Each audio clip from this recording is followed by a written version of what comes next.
Hey guys, how's it going? This is James from Butler Farms, and I'm coming to you from up here in the shop. I'm going to show you something here in a minute. It's kind of exciting for me, at least.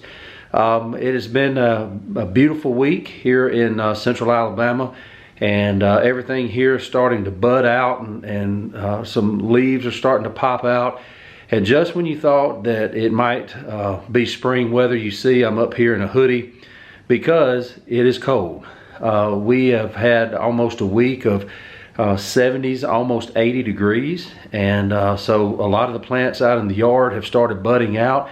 And today, actually, a cold front has come through, been extremely windy, and the temperature is dropping. It'll be back in the 30s again tonight, and we've got several days where it's not going to get out of the lower to mid 50s, it looks like. So, you know, for somebody like me that is waiting on warm weather and waiting for spring, and that's when my real busy season starts, and that's when I really start looking forward to getting out and doing things, it reminds me that it's still winter here. But that's okay, because we still have a lot to do. Now, I showed you in the last video the seed haul that I had, and some of those I did get started. Now, I showed you in another video something else I'm trying this year. I haven't made a single soil block this year, and I'm trying these little seeding flats, I guess you'd call them. I got them at Walmart.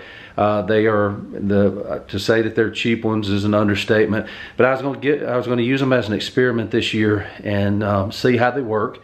And if I like them, then I will find a different brand that's a little bit more, a little bit higher level, something that will last a little bit longer. But so far, I've been pleasantly surprised. So last Friday night and into Saturday, after I got off work Friday and then into Saturday, I seeded 5 of these seed flats that you see behind me. I'm going to show you a little bit closer here in just a minute. And each one of them holds 72 seeds. So that's 360 plants.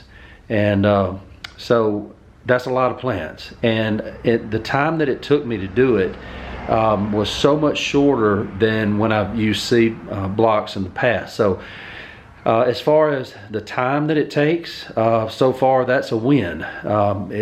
No telling how long it would have taken me to do the same thing with the soil blocks. Number 2, none of it falls apart. It's frustrating in the past. You don't get exactly the right moisture in your seed blocks and things like that, and they crumble and fall apart, and you have to try to replace them, and it can be a mess. They don't perform very well. Now, once they get started, I really like them, but I think this is going to be the thing. The third thing I've shown you before is where I put them into the little black trays that have the holes on the bottom, and I used to cover those with saran wrap, kind of as a greenhouse type effect to get the seeds started.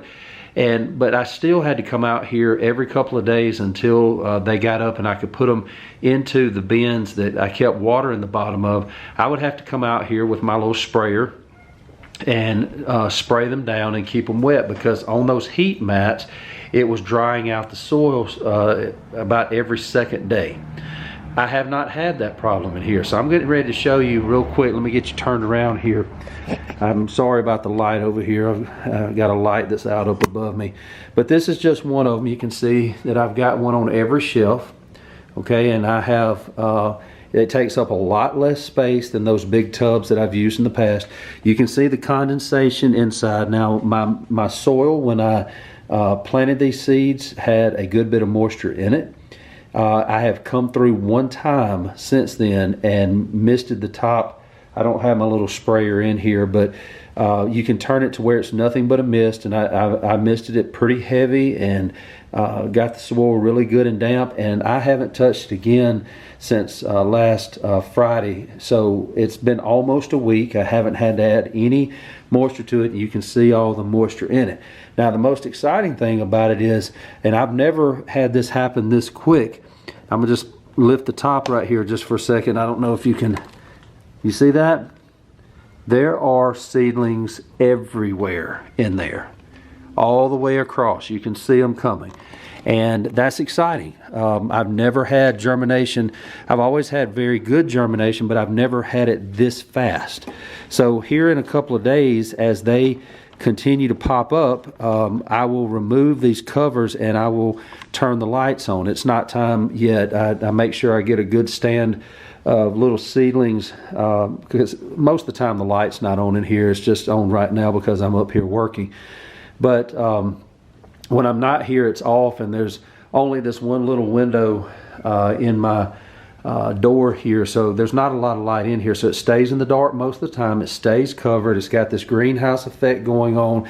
These are running about 70, between 70 and 75 degrees usually is what they run. And even with this little cold snap, it's real cool up here. Like I said, I was up here in a t-shirt yesterday, and today I'm having to wear a hoodie up here between the wind and the temperature.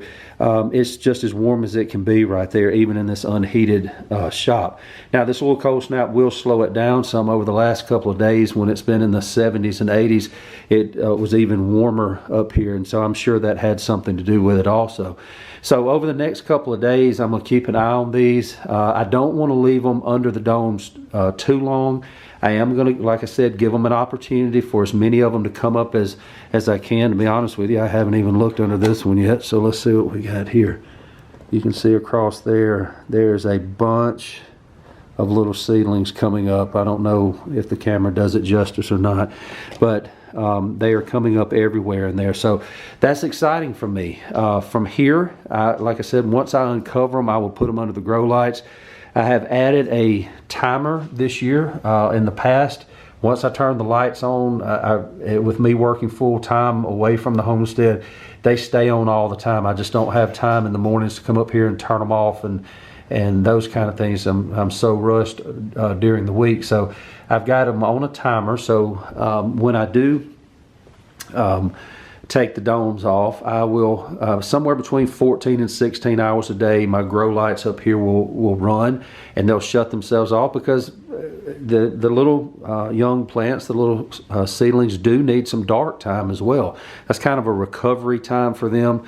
And so I think it's going to be a better setup. In the past, I've had real good luck with leaving it on all the time, but from everything that I've researched and read, they do need some dark time as well. So with this timer, I think that's going to be a good thing to give them 7, 8, 9 hours of dark every day before it kicks back on. And plus, if there's a day that I can't get up here or have something else going on, I don't have to worry about whether it's going to be on or off or not. So anyway, I just wanted to bring you that little update.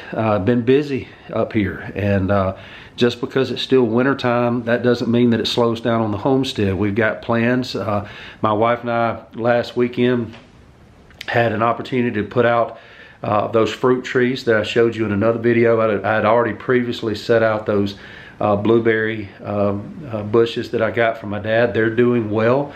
They seem to be doing fine, and so after this little cold snap, maybe it'll warm back up and they'll take off as well. But we were able to get the apple trees in.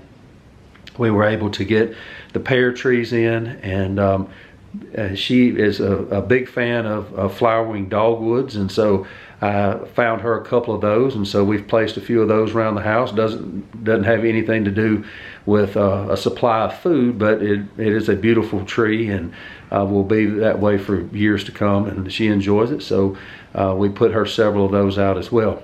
So we are busy here.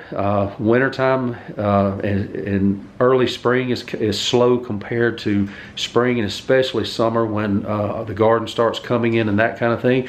But there's never a time that we can just sit and do nothing. Even when we're not starting seeds and those kind of things, we're recovering from the year before, taking care of tools, getting things ready for the next season, prepping, and those kind of things. So it's a constant state of work, but it's enjoyable. It's exciting.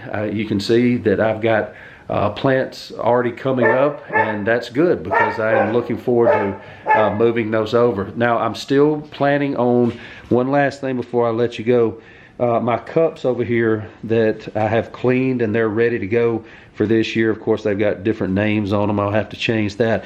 But I will eventually, when these little seedlings over here start getting a little bit bigger, I will basically up pot them to the cups, and from the cups they will go into the garden, or be sold. I will keep the ones that I need, and I've already got several orders for tomato plants and pepper plants and those kind of things. So they'll all be used. They'll all be put to good use. I've got some family that I'm going to give some to that just want a few of several different things. They don't want a full garden. They just want a few tomato plants and those kind of things. So they'll all be used. They never go to waste around here, but I will up pot them to those cups, and then I'll have to bring out my tubs and set them in the tubs. The cups, as I've shown you before, have a hole in the bottom, so I'll have to take them out of here, put them in the cups, put them in the tubs, and that way they can wick water up from the bottom like I've done in the past. But so far I'm liking this. It's an easier process. It's a lot faster.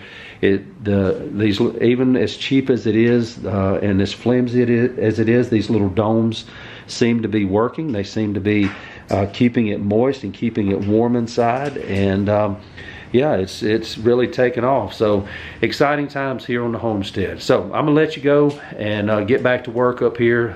Tomorrow's another work day off the homestead, so I've got to get it done while I can. And I thank you. We've had several new people subscribe here lately. I've been reading several comments that people have been put up. That's great. Please keep making the comments. I love talking to you. I love discussing this kind of thing, and so if you leave a comment, I will do my best to get back to you. And for those of my new subscribers, I thank you so much for subscribing, and don't forget to tell others about it, and like and subscribe and share. And until next time, this is James from Butler Farms, and I'll be seeing you.